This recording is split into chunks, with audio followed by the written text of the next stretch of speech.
नमस्कार, मी संकेत आवटे. 5 वर्षापूर्वी 10,000त जे सामान मिळत होतं ना, तेच सामान आज घेण्यासाठी 20,000 रुपये पे करावे लागतात.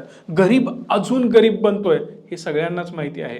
पण याच्या पुढे जाऊन एक गोष्ट तुम्हाला सांगू, गरीब अजून प्रचंड गरीब पुढे बनत जाणार. याचं काय कारण मी पुढे तुम्हाला एक्सप्लेन करतोयच. पण एक गोष्ट लक्षात ठेवा, इतिहासात न घडलेल्या घटना पुढे जाऊन घडू शकतात. खूप मोठा स्फोट होऊ शकतो, फायनान्शियल क्रायसिस येऊ शकतात. सरकार पैसा तर छापतंय, टॅक्स तर घेतंय, पण महागाई का वाढते? अशा अनेक प्रश्नांची उत्तरे तुम्हाला या व्हिडिओच्या माध्यमातून पाहायला मिळेल. पण त्याआधी चॅनलला सबस्क्राईब करा, बेल आयकॉनला प्रेस करा आणि अशाच नवनवीन व्हिडिओ पाहत राहा. गरिबीतून बाहेर पडायचं आहे याचाच अर्थ पैसा कमवायचा आहे. पैसा कमवायचा म्हणजे पैशाचा खेळ समजायला हवा. पैसा आला कुठून आणि तो आता जातोय कोणाकडे, या सगळ्या गोष्टी तुम्हाला जाणून घ्याव्या लागतील. पण पहिलं आपण पाहू, पैशाची सुरुवात कशी झाली, पैशाची सुरुवात कुठून झाली, त्याचं मूळ काय हे जाणून घ्यावं लागेल. त्यामुळे एक गोष्ट लक्षात घ्या, इतिहासात जावं लागेल आपल्याला आणि इतिहासामध्ये गेल्यानंतर हे आपल्याला समजेल की पैसा त्यावेळी नव्हता. पैशाची जागा घेतली होती पिकाने, धान्याने. धान्य जेव्हा आपण एखाद्याला देणार तेव्हा तो त्याच्या बदल्यात आपल्याला वस्तू द्यायचा. तुमचं जे काही काम असेल, तुम्ही सुतार असाल, कुंभार असाल, लोहार असाल किंवा असाल एखाद्या गोष्टीचे व्यापारी, ती गोष्ट, ती वस्तू तुम्ही जेव्हा मला देणार ना, तेव्हा त्या बदल्यात मी तुम्हाला धान्य देणार. हे तुम्हाला आजी आजोबांनी सांगितलंच असेल.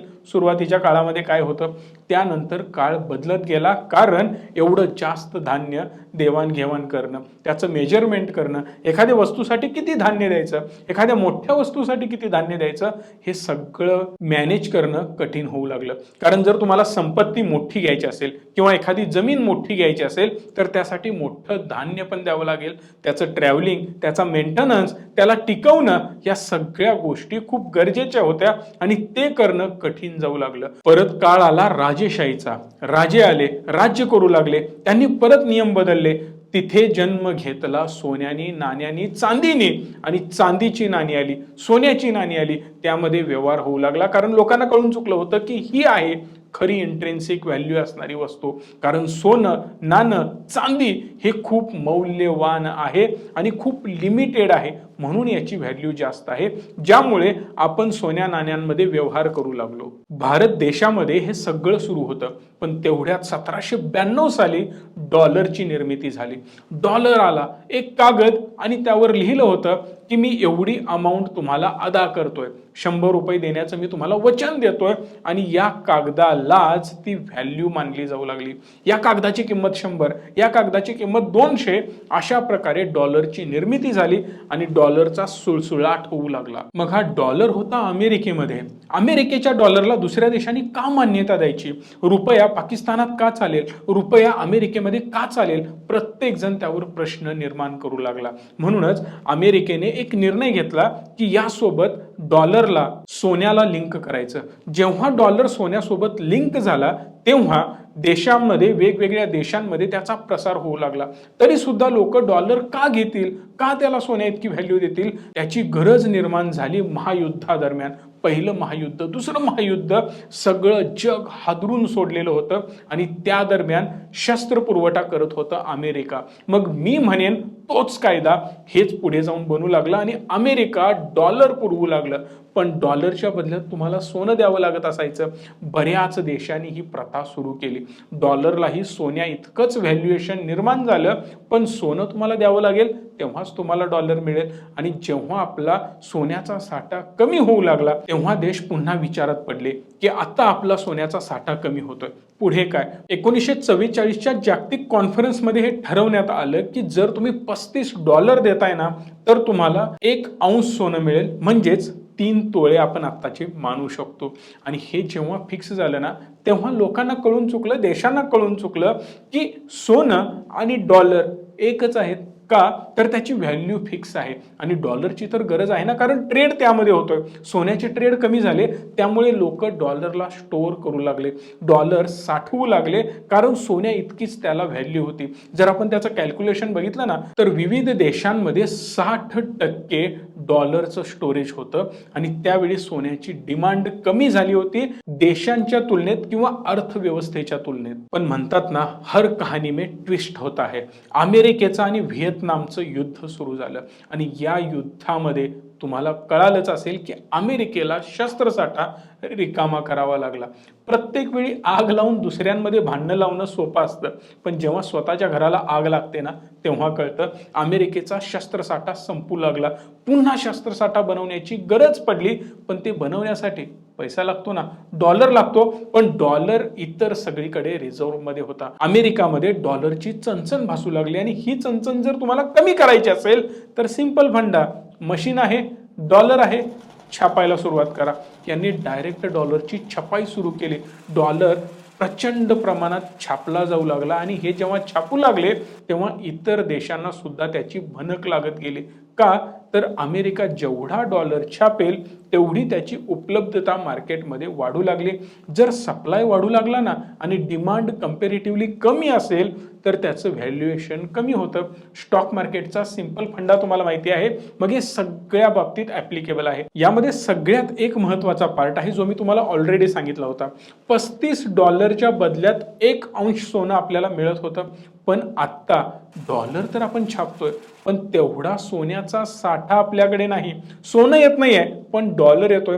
मग ही तफावत वाढत जाणार. पुढे जाऊन जर तुम्हाला एखाद्याने डॉलर दिले तर सोनं परत द्यायला अमेरिकेकडे सोनं नसण्याची शक्यता निर्माण होऊ शकते.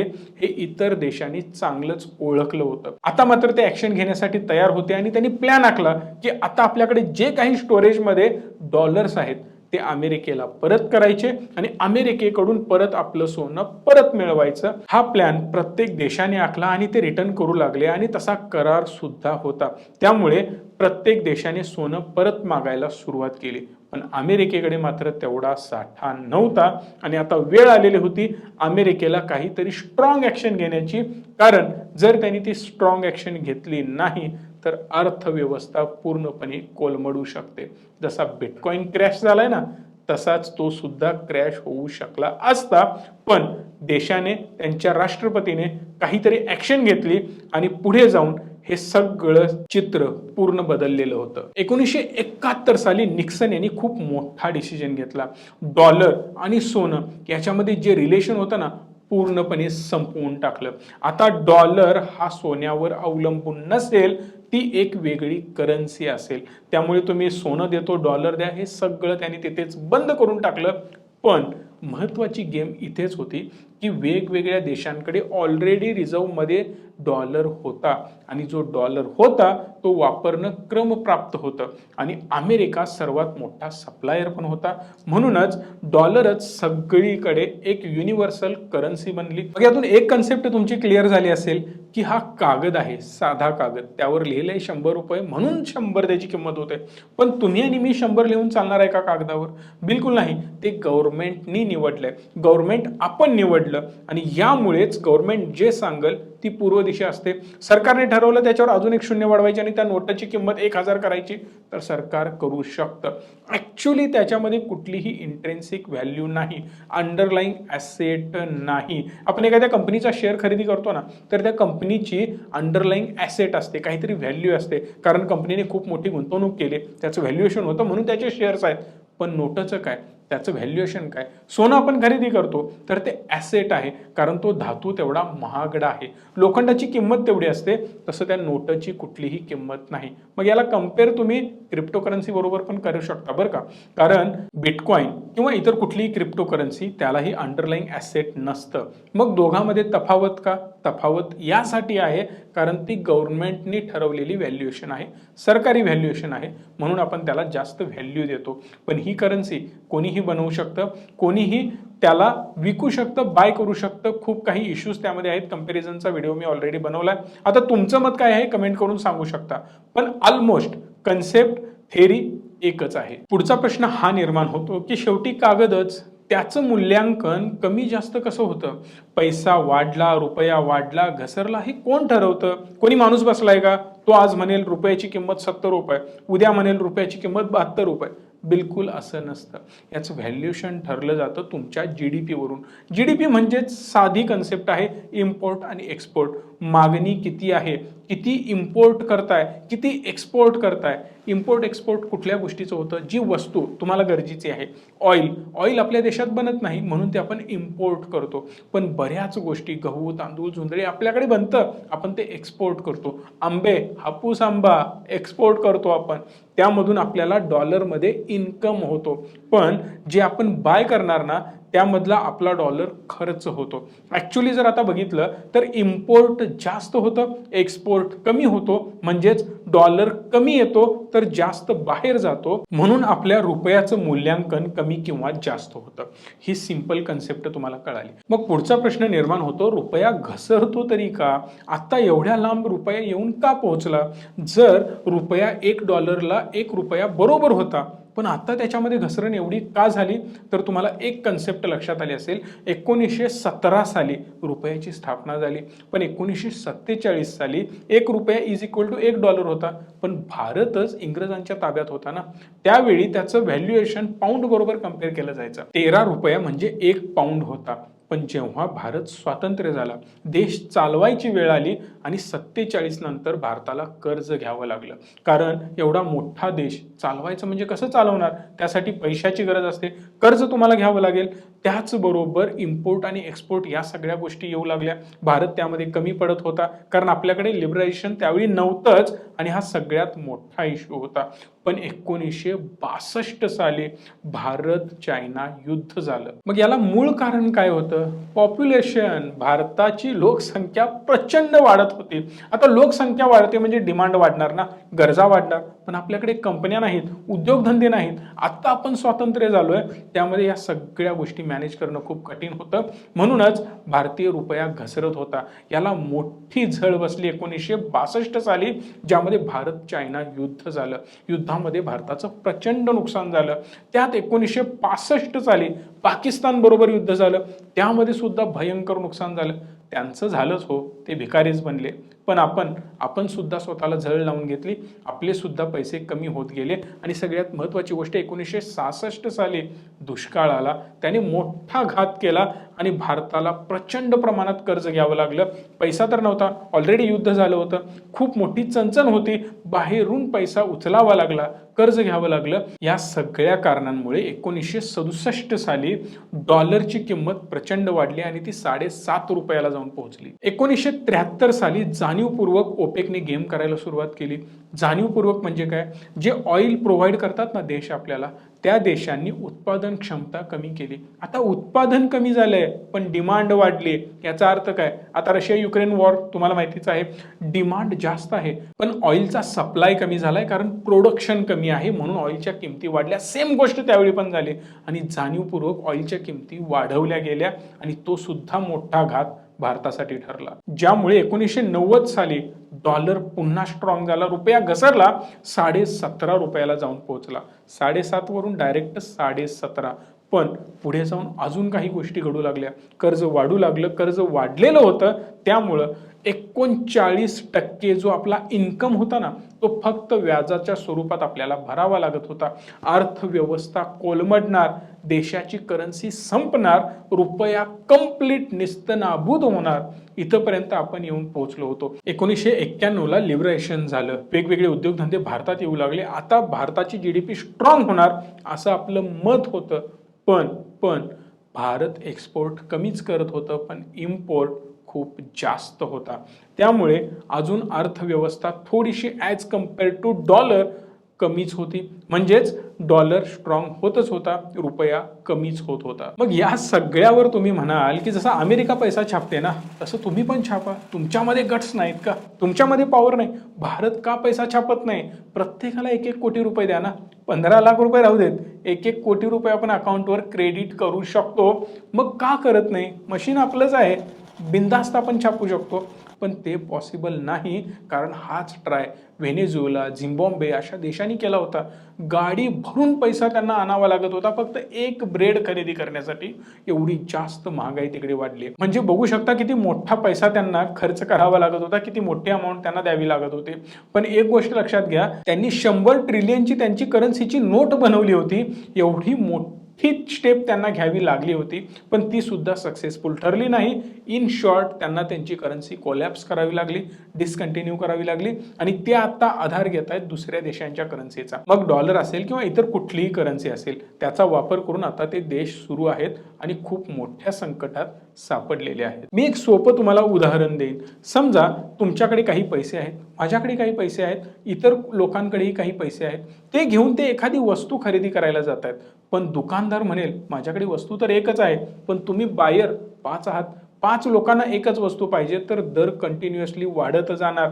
तो म्हणणार 10 रुपये, दुसरा म्हणेल मी 20 देतो, तिसरा म्हणेल मी 30 देतो, चौथा म्हणेल मी 40 देतो. अशा प्रकारे त्या वस्तूची डिमांड वाढत जाईल. जेवढी डिमांड वाढेल तेवढी प्राइस वाढणार. अशा प्रकारे करन्सीचं सुद्धा होतं. प्रत्येकाकडे पैसा आहे यार, म्हणून प्रत्येक जण ते खरेदी करणार. मग तुम्ही म्हणाल एवढा जर पैसा सगळ्यांच्याकडे झाला ना, तर तो पण तोटाच आहे. अगदी बरोबर. जर सगळ्यांकडे तेवढाच पैसा असेल, जर गरिबी नष्ट झाली, श्रीमंती नष्ट झाली, प्रत्येक जण इक्वल बनला, तरी सुद्धा इकॉनॉमी चालवणं कठीण जाईल. कमेंट करा गरीब.